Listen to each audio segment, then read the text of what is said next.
March 22 വിശുദ്ധ ലിയ.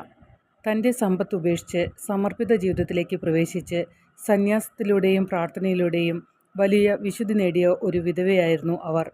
ആധുനിക കാലത്ത് ഒരു ഭക്തിയുടെ വ്യക്തിത്വമായി അവർ അറിയപ്പെടുന്നില്ലെങ്കിലും ലിയയുടെ മരണശേഷം അവരുടെ ജീവിതത്തെക്കുറിച്ച് ഒരു ഹ്രസ്വവിവരണം എഴുതിയ അവരുടെ സമകാലികനായ വിശുദ്ധ ജെറോമിൻ്റെ സാക്ഷ്യത്തിൻ്റെ അടിസ്ഥാനത്തിലാണ് അവർ ഒരു വിശുദ്ധയായി അംഗീകരിക്കപ്പെട്ടത്. ബൈബിളിൻ്റെ ലാറ്റിൻ വിവർത്തനത്തിന് പേരുകേട്ട പണ്ഡിത സന്യാസിയായ ജെറോം വിശുദ്ധ ലിയയെക്കുറിച്ചുള്ള സഭയുടെ ഏക വിവരണ സ്രോതസ്സാണ്. അവരുടെ ജീവചരിത്ര വിശദാംശങ്ങൾ അജ്ഞാതമാണ്. വിധവയായ ശേഷം തൻ്റെ പ്രഭുക്കന്മാരുടെ ജീവിതം ഉപേക്ഷിച്ച മറ്റൊരു റോമൻ സമർപ്പിത സ്ത്രീയായ തൻ്റെ വിദ്യാർത്ഥിയും ആത്മീയ വഴികാട്ടിയുമായ മാർസല്ലയ്ക്ക് 384 എഴുതിയ ഒരു കത്തിൽ വിശുദ്ധ ജെറോം അവരെ പ്രശംസിച്ചു. ജെറോമിനും മാർസല്ലയ്ക്കും ലിയ ഒരു പരസ്പര സുഹൃത്തായിരുന്നുവെന്ന് അദ്ദേഹത്തിൻ്റെ കത്തിൽ നിന്ന് വ്യക്തമാണ്.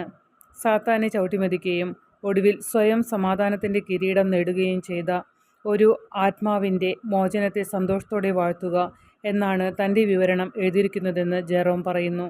നമ്മുടെ ഏറ്റവും വിശുദ്ധനായ സുഹൃത്തിൻ്റെ ജീവിതത്തെ ജെറോം ഒരു മുന്നറിയിപ്പായി ഉയർത്തിപ്പിടിച്ച പരേതനായ പുറംജാതീയ പൊതു ഉദ്യോഗസ്ഥനായ പ്രീടെക്സ്റ്റാസിൻ്റെ ജീവിതമായി ജെറോം താരതമ്യം ചെയ്യുന്നു.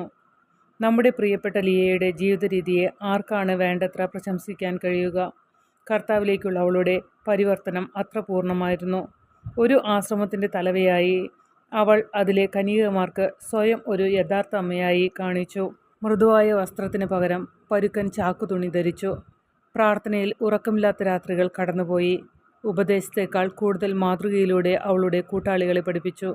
ലിയ തൻ്റെ വലിയ എളിമയിൽ എല്ലാവരുടെയും ദാസിയായത് എങ്ങനെയെന്ന് ജെറോം വിവരിക്കുന്നു. അവൾ തൻ്റെ വസ്ത്രത്തെക്കുറിച്ച് അശ്രദ്ധയായിരുന്നു.